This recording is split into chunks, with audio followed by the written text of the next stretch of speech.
മുരാരി ബാബു അറസ്റ്റിലായിരിക്കുന്നു. ദിസ്നയിലേക്ക് ദിസ്ന, ഇന്നലെ രാത്രിയാണ് മുരാരി ബാബുവിനെ കസ്റ്റഡിയിലെടുക്കുന്നത്. നീണ്ട വിശദമായ ചോദ്യം ചെയ്യൽ ഇപ്പോൾ അറസ്റ്റ് രേഖപ്പെടുത്തിയിരിക്കുകയാണ്.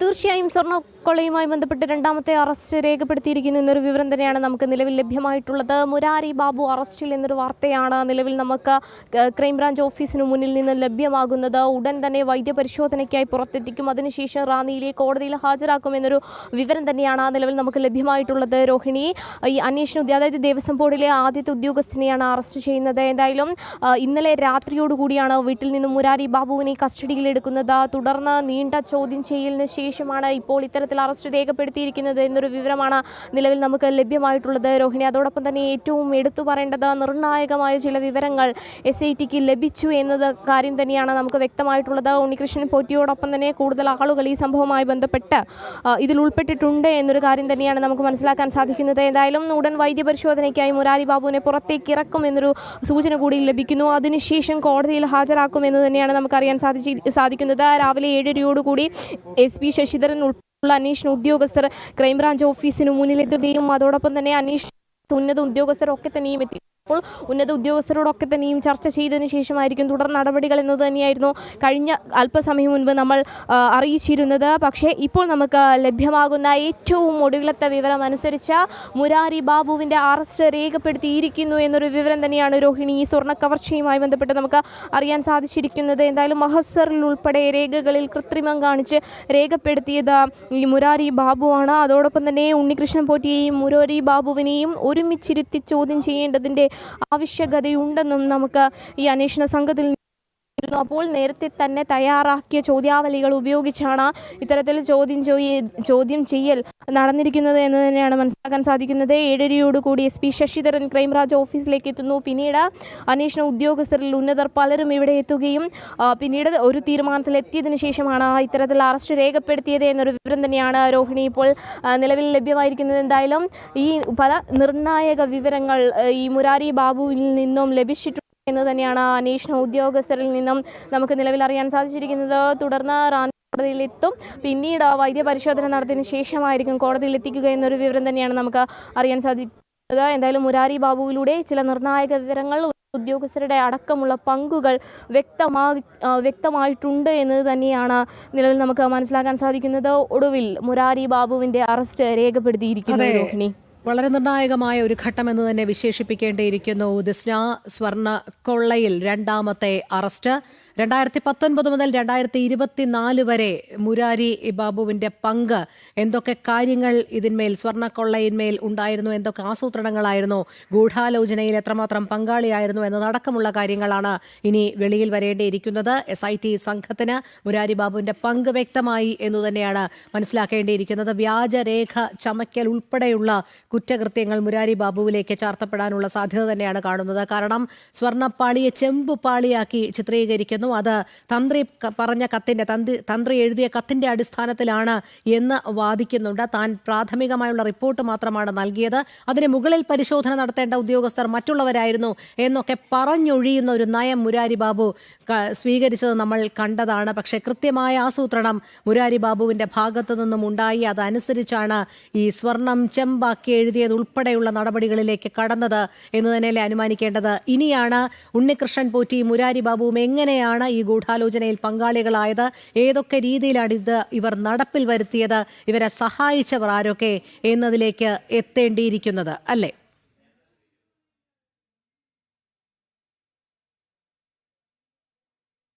തീർച്ചയായും രോഹിണി സൂചിപ്പിച്ചതുപോലെ തന്നെയാണ് 2019 മുതൽ 2024 വരെയുള്ള ഗൂഢാലോചനയിൽ പ്രധാന കണ്ണിയാണ് മുരാരി ബാബു എന്ന് തന്നെയാണ് ഈ കേസന്വേഷണത്തിൻ്റെ ആദ്യഘട്ടം മുതൽ മുരാരി ബാബുവിൻ്റെ പങ്ക് വളരെ വ്യക്തമായിട്ടുള്ളതാണ്. 2019 ഇയാൾ ശബരിമല അഡ്മിനിസ്ട്രേറ്റീവ് ആയിരിക്കെയാണ് ഇത്തരത്തിൽ ദ്വാരപാലക ശില്പത്തിലെ സ്വർണ്ണപ്പാളി ചെമ്പുപാളിയാണെന്ന വ്യാജരേഖ ചമച്ചത്.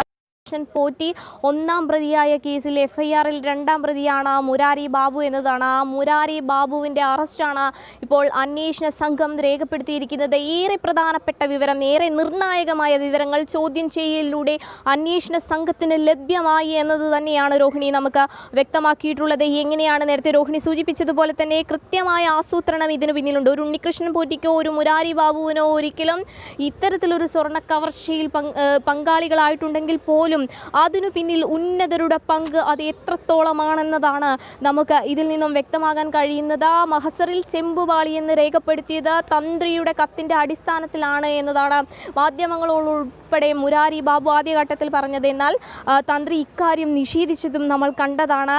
ഉണ്ണികൃഷ്ണൻ പോറ്റിക്ക് സഹായം ചെയ്ത് നൽകിയവരിൽ പ്രധാനിയാണ് മുരാരി ബാബു എന്ന ആദ്യഘട്ടത്തിൽ തന്നെ കണ്ടെത്തിയിരുന്നു എന്നത് തന്നെയാണ്. പിന്നീട് ചോദ്യം ചെയ്യലിലേക്ക് കടക്കുന്നു.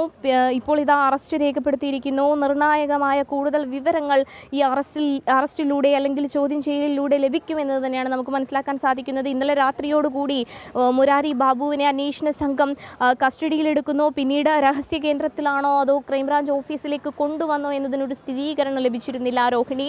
7:30യോടുകൂടി SP ശശിധരൻ ഉൾപ്പെടെയുള്ള ഉന്നത ഉദ്യോഗസ്ഥർ ഈ ഇഞ്ചക്കലിലെ ക്രൈംബ്രാഞ്ച് ഓഫീസിലെത്തുകയും പിന്നീട് നടന്ന ചർച്ചയിൽ അറസ്റ്റ് രേഖപ്പെടുത്താം എന്നൊരു തീരുമാനത്തിലെത്തുകയും അല്പസമയം മുൻപാണ് ഈ മുരാരി ബാബുവിൻ്റെ അറസ്റ്റ് രേഖപ്പെടുത്തിയത് എന്ന് തന്നെയാണ് നമുക്ക് മനസ്സിലാക്കാൻ സാധിക്കുന്നത്. എന്തായാലും വൈദ്യപരിശോധനയ്ക്കായി അല്പസമയത്തിനകം മുരാരി ബാബുവിനെ പുറത്തിറക്കുമെന്ന് തന്നെയാണ് നമുക്ക് മനസ്സിലാക്കാൻ സാധിക്കുന്നത്. 7:30 SP ശശിധരൻ ശേഷം മുരാരി ബാബുവിൻ്റെ ബന്ധുക്കൾ ഇവിടെ എത്തുന്നു എന്നത് തന്നെയാണ് ഏറ്റവും പ്രധാനമായും എടുത്തു പറയേണ്ടത്.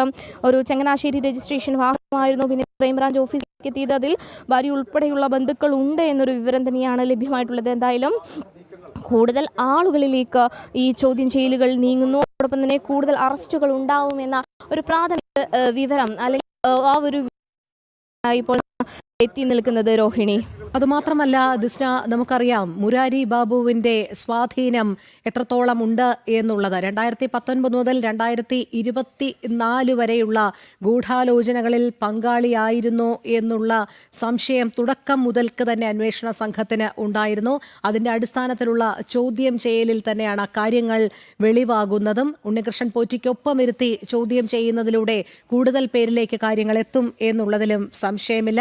വർഷങ്ങളായി ജോലി ചെയ്യുന്നത് കൊണ്ട് തന്നെ മുരാരി ബാബുവിന് വലിയ രീതിയിലുള്ള സ്വാധീനം ചെലുത്താൻ കഴിയും എന്നുള്ളത് അന്വേഷണ സംഘത്തിന് കൃത്യമായിരുന്നു. അതിന്റെ അടിസ്ഥാനത്തിൽ തന്നെ ആയിരിക്കണം ചോദ്യം ചെയ്യൽ നടത്തിയതും. എന്തായാലും ഇനി അറസ്റ്റ് രേഖപ്പെടുത്തിയ സ്ഥിതിക്ക് കസ്റ്റഡിയിൽ ഉൾപ്പെടെ വാങ്ങിക്കഴിയുകയാണെങ്കിൽ ഒരുമിച്ചിരുത്തി ഉണ്ണികൃഷ്ണൻ പോറ്റിയുമായി ഒരുമിച്ചിരുത്തി ചോദ്യം ചെയ്തതിലൂടെ ഈ തൊണ്ടി മുതലുകളിലേക്ക് കൂടി കാര്യങ്ങൾ എത്താൻ എളുപ്പമാണ് എന്നുള്ളത് കൂടിയാണ് വരുന്നത്. കാരണം തൊണ്ടി മുതൽ കണ്ടെത്തേണ്ടത് അന്വേഷണ സംഘത്തെ സംബന്ധിച്ചിടത്തോളം വലിയ വെല്ലുവിളിയാണ്. മുരാരി ബാബുവിന് ഇതിൽ ഒരു വ്യക്തത ഉണ്ടാകുമെന്ന് തന്നെയാണ് അന്വേഷണ സംഘം കരുതുന്നത്. അപ്പോൾ ഇനി തുടർന്ന് അങ്ങനെയുള്ള സാധ്യതകളിലേക്ക് തന്നെയല്ലേ വിരൽ ചൂണ്ടുന്നത്?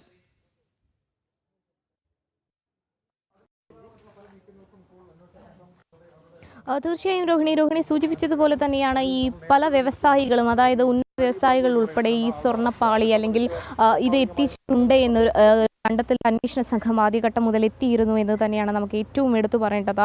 ഈ ചോദ്യം ചെയ്യലിലൂടെ കൂടുതൽ നിർണായക വിവരങ്ങൾ പുറത്തു വരുന്നു. അതോടൊപ്പം തന്നെ ഉന്നത ഉദ്യോഗസ്ഥർ, അതായത് കൃത്യമായ ആസൂത്രണം നടന്നിട്ടുണ്ട് എന്ന് തന്നെയാണ് നമുക്ക് മനസ്സിലാക്കാൻ സാധിക്കുന്നത്. കേസിൻ്റെ ആദ്യഘട്ടം മുതൽ ഇതിൽ ഉന്നത ഉദ്യോഗസ്ഥർ ഉൾപ്പെട്ടിട്ടുണ്ട് എന്നൊരു കാര്യം വളരെ വ്യക്തമായിരുന്നു രോഹിണി. എന്തായാലും വെറും മണിക്കൂറുകളേറെ നിർണായകമാണ് ഇത് സംബന്ധിച്ചുള്ളത് എന്ന് തന്നെയാണ്. ഇതിൽ ഏറ്റവും എടുത്തു പറയേണ്ടത് ഈ ഉണ്ണികൃഷ്ണൻ പോറ്റിക്ക് നൽകാൻ ഇത്തരത്തിൽ വിടണം എന്ന് പറഞ്ഞത് നേരത്തെ നടത്തിയ ഒരു തട്ടിപ്പ് മറയ്ക്കുവാനുള്ള ഒരു ശ്രമമായിരുന്നു എന്നതിനെ സംബന്ധിച്ചിടത്തോളം ചോദ്യങ്ങൾ ഉയർന്നു വരുന്നു എന്ന് തന്നെയാണ്. എന്തിനാണ് ഇത്തരത്തിൽ ചെമ്പുപാളി എന്ന് എഴുതിയത് എന്നതും നമുക്ക് ഏറ്റവും എടുത്തു പറയേണ്ട ഒരു കാര്യമാണ്. അപ്പോൾ അതിൽ നിന്നൊക്കെ തന്നെ മനസ്സിലാക്കുന്നത് കൃത്യമായ ആസൂത്രണം നടന്നു എന്നത് തന്നെയാണ് ഏറ്റവും എടുത്തു പറയുന്നത്. ഈ കൊള്ള മറച്ചുവെക്കാൻ വലിയ രീതിയിൽ ശ്രമമുണ്ടായ വർഷങ്ങൾക്ക് മുൻപ് നടന്ന ആ കൊള്ളയെ മറച്ചു വയ്ക്കുവാൻ വേണ്ടി കൂടുതൽ ശ്രമങ്ങൾ നടന്നു. അതിനുവേണ്ടി ആസൂത്രണം ചെയ്തു. അതിനുവേണ്ടി പുതിയ കാര്യങ്ങൾ രൂപീകരിച്ചു എന്നത് തന്നെയാണ് ഏറ്റവും എടുത്തു പറയേണ്ടത്. ഈ തട്ടിപ്പുകാരനെ ഇത്തരത്തിലൊരു ഇത് ഏൽപ്പിച്ചു എന്നതും ഏറ്റവും എടുത്തു പറയേണ്ടതാണ്. അതിനുശേഷം സ്മാർട്ട് ക്രിയേഷൻസ് വരുന്നു, മന്ത്ര വരുന്നു, പങ്കജ് ഭണ്ഡാരി വരുന്നു. അവരുടെയൊക്കെ ഉടമസ്ഥാവകാശം വലിയൊരു ചോദ്യചിഹ്നമായി ഉയർന്നു വരുന്ന തീർച്ചയായും. എന്തായാലും മുരാരി ബാബുവിന്റെ അറസ്റ്റിലൂടെ കൂടുതൽ കാര്യങ്ങൾ വെളിവാകുമെന്നുള്ളതിൽ സംശയമില്ല. ദിസ്ന, തുടരുക. നമുക്ക് ഈ വാർത്തയിലേക്ക് തന്നെ വളരെ പെട്ടെന്ന് തിരികെ